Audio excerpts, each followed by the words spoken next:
അപ്പോൾ മരുമകനായിട്ട് എത്തുമ്പം അദ്ദേഹം ജീവിച്ചിരിപ്പില്ല. അപ്പോൾ എങ്ങനെയായിരുന്നു ആ സമയത്ത്? യഥാർത്ഥത്തിൽ ഈ ഞങ്ങൾ രണ്ടുപേരെയും ഇദ്ദേഹത്തിൻ്റെ കുടുംബ വീടിൻ്റെ താമസിച്ചിരുന്ന വീടിൻ്റെ തൊട്ടടുത്താണ് എൻ്റെ കുടുംബ വീട്. അപ്പോൾ ശരിക്കും പറഞ്ഞാൽ ഞങ്ങളമ്മ അറിയത്തില്ല, കണ്ടിട്ട് കൂടിയില്ല. കല്യാണ സമയത്താണ് ഇങ്ങനെ കാര്യങ്ങൾ അറിയുന്നത്.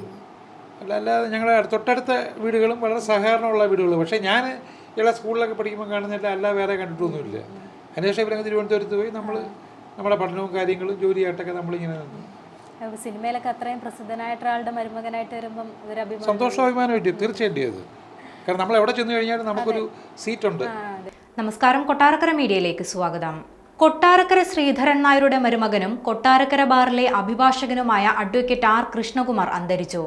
ഇന്ന് രാവിലെ പെട്ടെന്നുണ്ടായ ഹൃദയാഘാതത്തെ തുടർന്നാണ് മരണം സംഭവിച്ചത്. ഹൃദയാഘാതമുണ്ടായതിന് പിന്നാലെ കൊട്ടാരക്കരയിലെ സ്വകാര്യ ആശുപത്രിയിലും തുടർന്ന് തിരുവനന്തപുരത്തെ ആശുപത്രിയിലും പ്രവേശിപ്പിച്ചെങ്കിലും ജീവൻ രക്ഷിക്കാൻ സാധിച്ചില്ല. കൊട്ടാരക്കര ബാറിലെ പ്രമുഖ അഭിഭാഷകരിൽ ഒരാളാണ് അഡ്വക്കേറ്റ് ആർ കൃഷ്ണകുമാർ.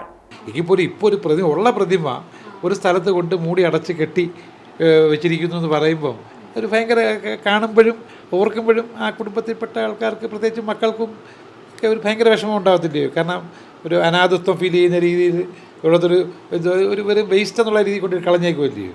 അത് ചെയ്ത് ഏത് രാഷ്ട്രീയമാണെങ്കിലും രാഷ്ട്രീയത്തോട് നമുക്ക് ഈ കാര്യത്തിൽ യോജിക്കാൻ സാധിക്കത്തില്ല.